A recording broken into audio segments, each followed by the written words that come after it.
Trying to get anything done in a large enterprise or even a medium-sized enterprise is a challenge in the best of circumstances. And getting the allocation of resources that's necessary to focus on effective risk management and cybersecurity resilience, it's a challenge in every environment. What I'm going to suggest to you is a way to harvest resource in investing in new capability in identity security without requiring significant investment in capital based on the annual budgeting process.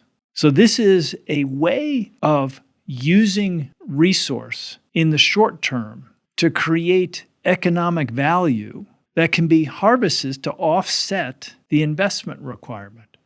Here's how it works. You implement a redesigned process that doesn't require humans in every interaction or transaction. The transaction cost drops significantly. About 80 to 90% of the cost of a transaction is in the human making the decision. So if you can take the human out of the equation, the cost savings are substantial. That can be harvested and applied to offset the investment that you're making. And you can do that within a budget year or calendar year.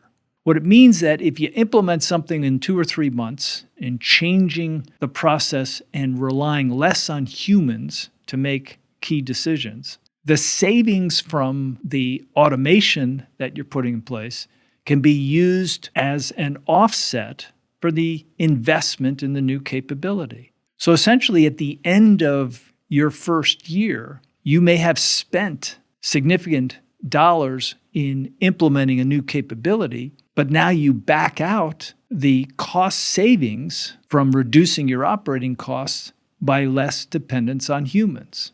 The offset allows you to then continuing to make that investment without prioritizing that across the entire enterprise. So it's a shortcut approach of getting new capability designed and implemented, harvesting immediately the benefits associated with reducing the unit cost because you're not depending on humans and therefore the cost of the humans, and then using that as an offset for the acquisition of the technology and the labor associated with redesigning the capability. So that frees you up from the investment prioritization process and allows you to make the changes to move into identity security without obsolete infrastructure that is essentially technology debt. If that interests you, this is the Routh Report. So stay with us.